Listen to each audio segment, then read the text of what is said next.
ये वही पुराना बजट है जो पिछले 10 सालों से हम सुनते आ रहे हैं, जहां पर शब्दों के अलावा न गरीब को कुछ मिलता है, न किसान को कुछ मिलता है, न मध्यम वर्ग को कुछ मिलता है।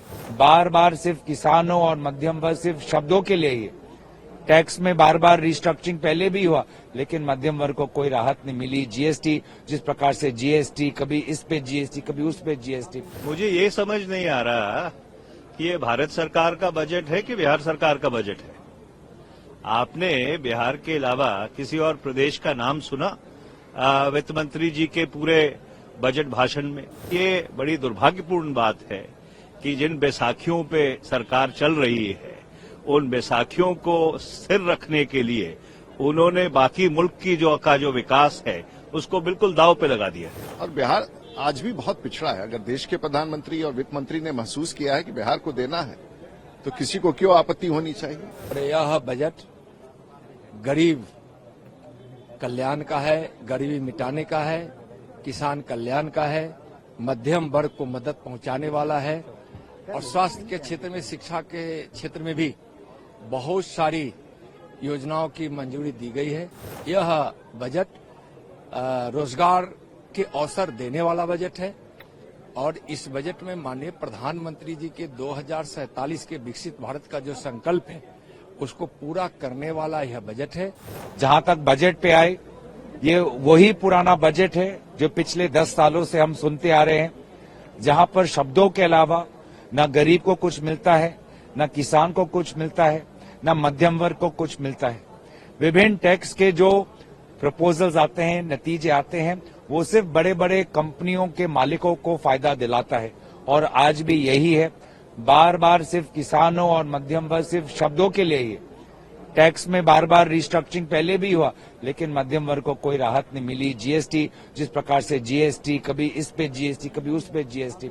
तो आज भी मुझे लगता है कि पिछले 10 सालों में जितने भी बजट है, सबसे कमजोर बजट इस साल का बजट रहा है। एकदम नॉन इवेंट है। This budget is a non event. Sir, लेकिन 12 लाख तक जो छूट दी है कमाई, इसको बड़ी राहत। देखिए, कोई इसमें कोई साफ उन्होंने कोई डिटेल्स नहीं दिए हैं।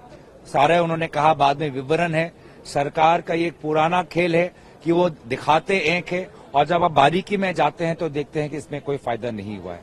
तो ये एक वही परंपरा है, एक ढोंग है, एक जुमला है। जब आप बारीकी में जाएंगे, जो हमारी प्रेस कॉन्फ्रेंस आज शाम को 5 बजे होगी, उसमें सारा कुछ स्पष्ट हो जाएगा। मुझे ये समझ नहीं आ रहा कि ये भारत सरकार का बजट है कि बिहार सरकार का बजट है।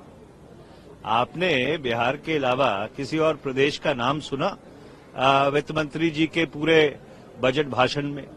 तो जब आप देश के बजट की बात करते हैं तो सारे देश के लिए उसमें कुछ न कुछ होना चाहिए। और ये बड़ी दुर्भाग्यपूर्ण बात है कि जिन बैसाखियों पे सरकार चल रही है, उन बैसाखियों को स्थिर रखने के लिए उन्होंने बाकी मुल्क की जो विकास है उसको बिल्कुल दांव पे लगा दिया है। मिडिल क्लास को लेकर क्या कहेंगे सर? जो well, the tax proposals will have to be studied carefully. Right? The finance minister has made certain assertions. Those assertions would have to be looked at. The fine print would have to be looked at. And then only, would you come to a determination. But in nutshell, I would again like to reiterate, was this a budget of the government of India or was this a budget of the government of Bihar?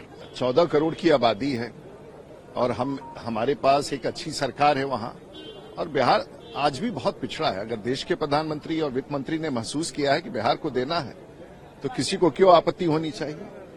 और हमें तो खुशी है कि बिहार को आज हवाई अड्डों का मांग हो, आईआईटीज की सीटों का वृद्धि हो, मखाना बोर्ड पूरी दुनिया में सबसे प्रसिद्ध एक ऐसा डाइट फूड है।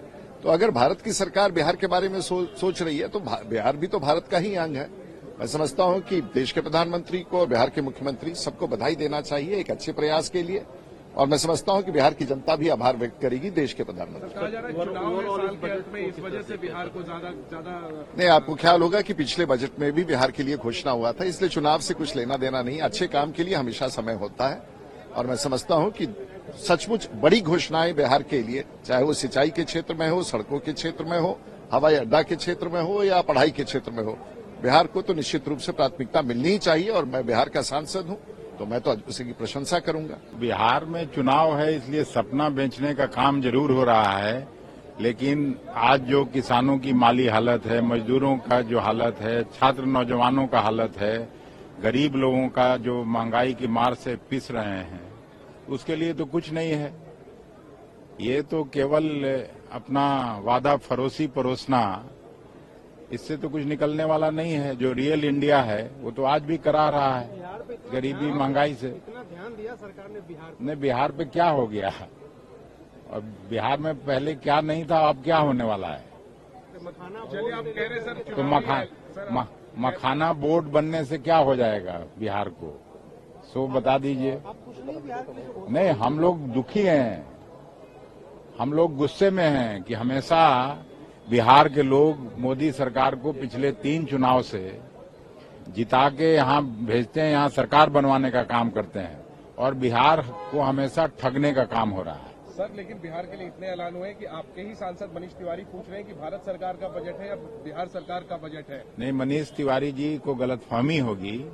इस तरह के कितने वायदे किए गए जब से बिहार का बंटवारा हुआ, उनको नहीं मालूम होगा कि उस समय LK आडवाणी जी गृह मंत्री ने बिहार के बंटवारे पर जब बहस हो रहा था तो उन्होंने वायदा किया था कि 1,80,000 करोड़ का पैकेज देंगे बिहार को, और बिहार को हम हरियाणा और पंजाब बनाएंगे।